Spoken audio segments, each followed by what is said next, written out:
some of you may have seen my recent video on how to play the Hector Gambit. But when I made this video, sure, I studied some of the theory, but I didn't know why it was called the Hector Gambit. I was very curious, and when I went on the Masters database, I actually found the name Johnny Hector. That kept popping up again and again. So this Gambit that I'm about to show you, for those of you that didn't see the first video, was named after Johnny Hector, the Swedish Grandmaster who did play this in over-the-board competitive tournament chess with good results. Now we're going to be going over a really pretty game today. For those of you that didn't see that original video, which I will leave in the description below for you guys that are interested in watching that afterwards. It starts out with e4, knight c3, and knight f3. We start out with the two knights attack. I have a course coming out on Chessable on the two knights attack very soon. Such a fun option for us. I don't plan on playing anything other than the two knights attack going forward. And against this move, d takes e4. In the Chessable course, we cover knight takes e4, right? That's the best move, according to the engine. But this move of knight g5 is the Hector Gambit. And black here should play the move of e5. And this gives them a slight advantage, about minus 0.2 for them. But how many players find that? Not a lot. One thing that we do see a lot of players go with is the move of bishop f5. And this is exactly what we saw in the game here, played by Johnny Hector. And, you know, in the video, I covered this move of d3. d3. I really like d3, putting pressure on e4. If black takes, which they do the most often, we play queen f3. Let me just show you the most common moves that we see from black. The most common moves from this point in online chess. All ratings, all time controls. Bishop g6, we play h4. We're already better. h6, h5. We're winning now. You move the bishop, I mean, f7's hanging. I guess not technically because the king's there, but we got two attackers on it. And so, okay, black usually takes the knight, but now we take the bishop. Beautiful move. You take our pawn, we take your rook. You play knight h6, we sacrifice the rook. And if you take our rook, well, we have two queens now. Beautiful stuff. With knight to g5 and bishop f5. Again, I covered d3. Apparently Johnny Hector, who this entire gambit is named after, plays g4.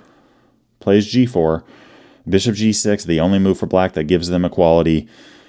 And now h4 is what Stockfish is telling me to play, but Johnny doesn't go for this. Now, h4 does lead into a very interesting game. We are looking towards h5. If h6, we'll take on e4 with a really nice space advantage on the king side. If h5, we could play bishop to e2. And if g6, hey, we could take with our knight towards the center. This is just one of those computer lines that Stockfish gave me. And black right now is minus 0.04, which is just incredibly low. And these knights are connected, but it's kind of hard to get rid of them. I mean, if you play f6 trying to kick this knight out, our knight's just going to jump right in to e6, attacking your queen. Queen g4 is a move that we're going to be looking at next, going after g6. We're in a good spot. But in the game here, we see knight g takes e4. So Hector looks to take some space and then capture on e4 against e5. Now, this move might seem intimidating, but I don't think this is a good move. I think this really weakens the square of f5 a lot. And this diagonal as well is something that black needs to be careful about. I think the pawn on e6 in general against the Hector Gambit is a better approach. But all right, we see the move queen to e2, d3, bishop d2. Notice how calm and collected Hector is in this game. Just developing his pieces, castling queenside, which is a common thing we talked about in the first video. And, you know, if I were black, I'd really castle queenside here. At least get the kings on the same side. White here still has better activity and space on the king side. h4 can be played. If h6, rook to e1's a move you can think about. Knight to g3, bishop to g2. Going after, you know, just really active spots. I do think that our activity is better and our space is better. We're just in a more comfortable spot, especially if you're a Hector Gambit player. You're going to have a lot more experience in these types of positions than your caro-kann defense opponent. But in the game here, we have knight to f8. And Hector continues with h4, taking space. Looking towards h5 potentially. And with knight e6, okay, this isn't trapping the bishop right now because we just see a trade, so we see the move of knight to g3. Now h5 is something that black needs to think about. Knight d4 is played, queen to e3. And black now goes with bishop c5. Now, if I were playing this position, I would be very worried. I would probably run my queen back to e1 because right now, anywhere this knight moves, the queen's going to be attacked, including knight b3 with check. But Hector goes, I don't care. Take my queen. I want your bishop. And this is winning for white. I mean, I can't remember the last time I saw a game like this where we're going to win 3 minor pieces. So we're going to be up 3 minor pieces, but down a queen, and we're going to be winning as white. Knight b3 check is played. Makes sense. Taking the queen makes sense, but now your bishop is trapped. Black plays knight e7. We take. Black could have taken with the f-pawn. Obviously, the h-pawn would just drop the rook. But the f-pawn, if you do go with that, you get the advantage of f5 being covered. At the same time, e5's isolated. e4 is now a great outpost for us. And I was just looking at moves here like, oh, what if black castles queenside? Well, let's just look at this real quick. Let's just go over a fun little line. We have 3 minor pieces. We have 2 bishops and a knight, something that black just doesn't have. They have a queen, something that we don't have, but we have so many pieces on the board. Black's just in major trouble here. If h6, notice as well, our king's very safe. That's a big deal. We can play knight c5, right? Why h6, by the way? Well, maybe we were thinking about knight g5 and knight e6. Black put a stop to that. Okay, we'll go the other way. You play rook d6, preventing this. All right, let's attack your rook. Look at our coordination and the support that all of our pieces have. Now let's attack the queen. Now let's throw another knight in. I mean, if you flip this board here, there are just so many pieces that you don't have as black. And the engine here actually likes king to d2 more than taking the rook, right? There were multiple moments going forward that we could do that. I mean, bishop takes d5 now, but rook a1 is what the engine likes. Rook a4, looking towards rook b4. I mean, what is going on here? Rook to a1 is something that can happen as well. Look at our aggressive attacking chess. 2 rooks, 2 knights, side by side. I mean, let's just cover all the spots that the knights are attacking right now. That is a lot of spots. And the bishops are active as well. Great stuff. But in the game, black plays knight takes g6. And now we see Hector play knight to f5, attacking the pawn. I think f6 is a good option here, defending g7 so that the king isn't on the king side. But we see castling, king side. And again, we have aggressive attacking chess. How are you going to get rid of this knight?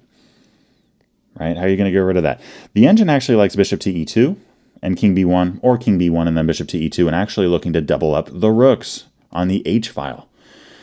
But in the game here, we have knight to e4. Black plays a5. And here Hector finds the best move. Winning move here, bishop h6. And black seemingly resigns. Why is that? Well, if you take the bishop, we check. You only got one move, we take. I don't care what you do here. I'm pre-moving this.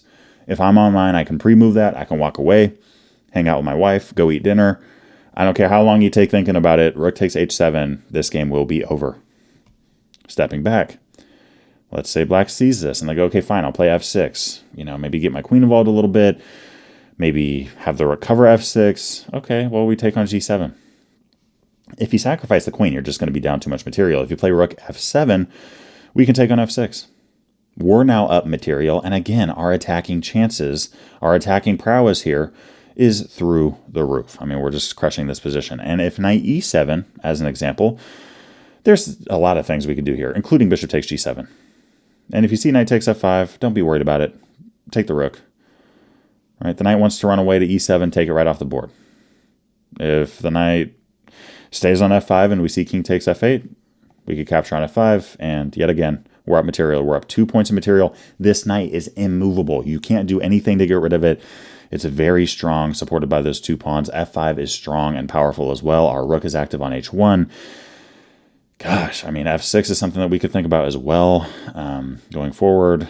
This is a winning position for white. They have a queen, but our infrastructure is so solid, and there's just nothing that black can do about it. So with this move, bishop h6, black resigns. Let me know what you thought of this Hector Gambit game, played again by the Swedish GM, Johnny Hector. And let me know if you want to see more Hector Gambit content on this channel. A chess opening gambit that I think deserves more attention against the caro-kann defense. And yet again, shout out to my guy, Nick Luciano, for letting me know about this gambit in the first place. Peace. To finish out, I wanted to give a big shout out to my Patreon community, specifically Walter, Rob, Steve, Rob, Ray, and Roger, and the rest of my Patreon community. Thank you guys for your support. If you haven't checked out the Patreon already, there are some exclusive benefits that you gain by becoming a member. I look forward to seeing you over there, and I'll see y'all in the next video. Peace.